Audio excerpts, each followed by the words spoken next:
So what I do is I put this with the center seam, because this is the center seam. I put those two together because I can't put it on this side, right? It has to go on this side. So no matter what, it's right by virtue of following that. So I'm going to stitch this together at 1 centimeter.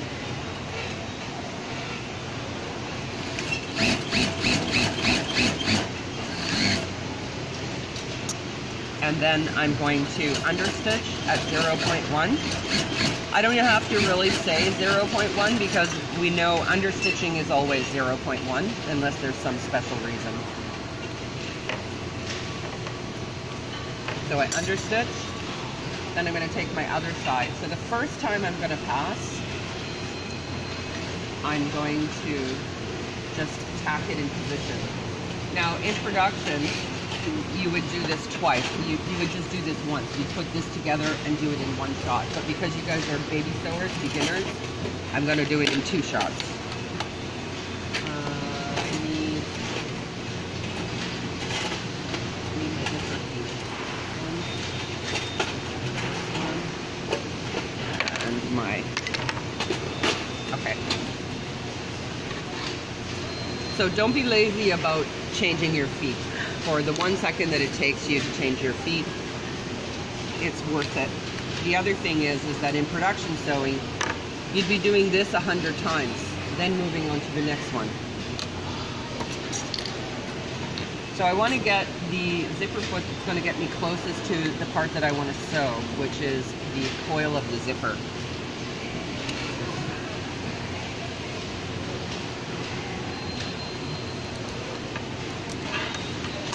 This zipper does not have a stopper, but we're going to pretend that it does. So where you see the coil ending, I'm going to measure up 1.3 centimeters, the same as I did for the invisible zipper, which means that I have 1 centimeter seam allowance, plus I have a little bit of couple of millimeters of space for where my head is going to come up, the zipper pull. So just in the center of this zipper, I don't have to be so accurate because this is just tacking.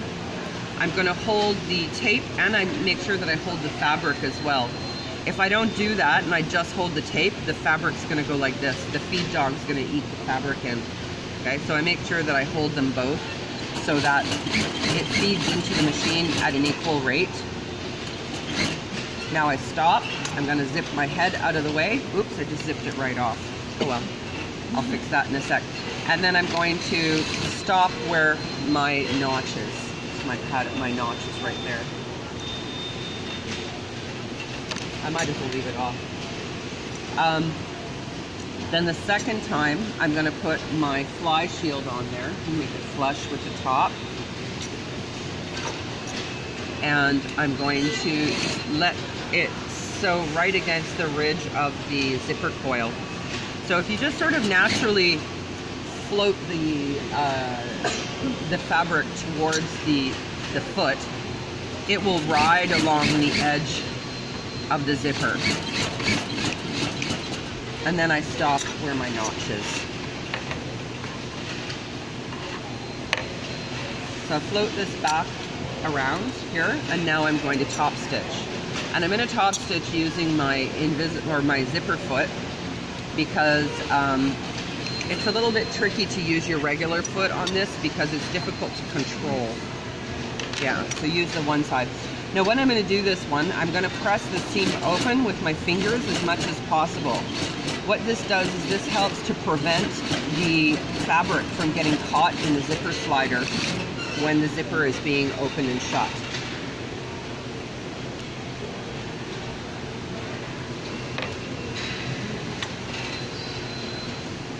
Let me pop this guy back on here.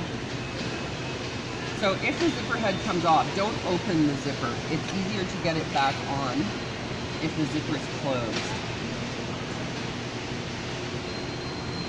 So just put that back on, pull it open a bit, and there we go. I'm back in shape. So this is stage 1. Now I have samples floating around the classroom that are done in stages. So If you don't remember everything, you can go and look at the step-by-step pieces. So this is basically step 1, okay? Now step 2, I'm going to stitch the 2 together. And I'm going to do this in the same way that I did the invisible zipper. So I'm going to have to switch feet so that I can get in this corner.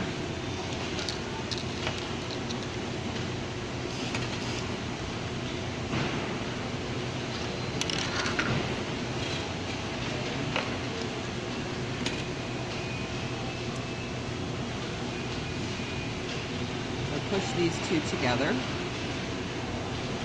Make sure that my seam allowances are equal, right? And then what I do is I have this zipper and all this excess just floating on the side. And I come in here and I aim for where my notch is. Here's my notch. And it's a little bit tricky in the beginning. You kind of pull this stuff out of the way. I get as close as I can without catching the other side. And I just sew straight down.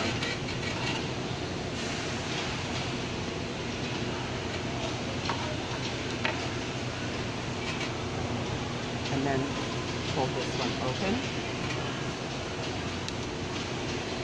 It's a little bit uneven, but that's okay. As long as it's sitting right on the outside. So when I flip this around, I want to ensure that after I have this folded to the edge, that I'm going to cover this original zipper, the top stitching part. I want to make sure that I cover that by 1 millimeter or 2.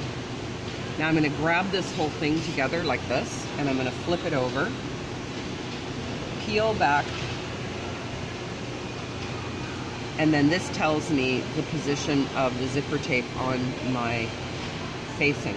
So now I grab this, and I'm just going to stitch the tape down to the fly facing.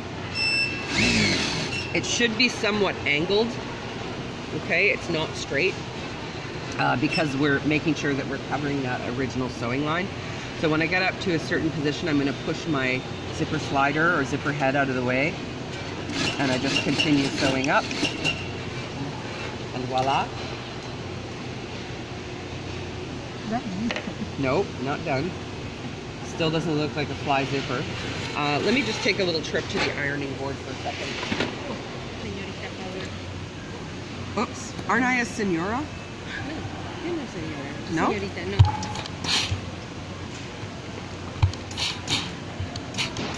Why are you a senora? Because I'm old. You're your señorita. Senorita, isn't it? I thought senorita was a young girl, like Miss. Miss. Right? Mrs. Mrs. Okay. Mrs. is señorita. Senora is You,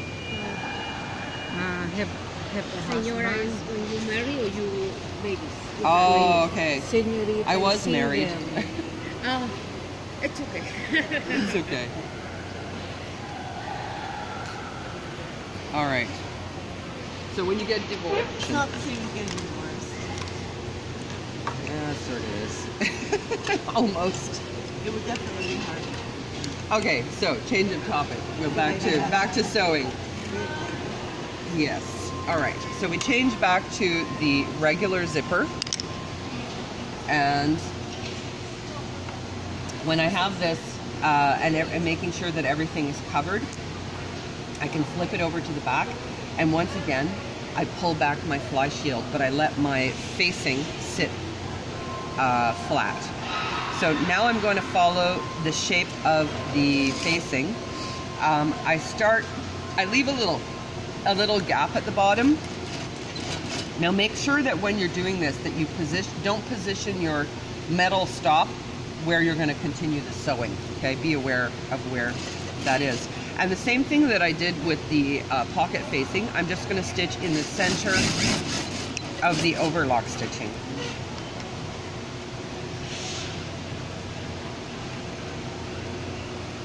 Okay. So now you can see that it's starting to look like a fly zipper. This is the stitching line that we all recognize and see as a fly zipper. Now, I flip this one back over, and then I'm going to continue this stitch. And what that does is that tacks my fly shield down in position, and it also finishes this line. Now, normally in a factory where they're making jeans or fly zippers, they would do this with a bar tack. Well, we don't have a bar tack, so usually without a bar tack, I just take here, I continue the line, and then I just go back and forth. So I make kind of like my own bar tack at the bottom. And voila, fini. Then I'm going to do the overlock. So this little bit here at the bottom that is, I'm just going to straighten that. Those are nice and easy. Aren't they? I bought those from Zori. I think I told you that. So for the top of the zipper, another thing that's important about that 1.3 that we talked about is if you have a metal stopper here, you won't be able to pass it through the overlock machine if you're too close to the top. So let's go to the overlock machine.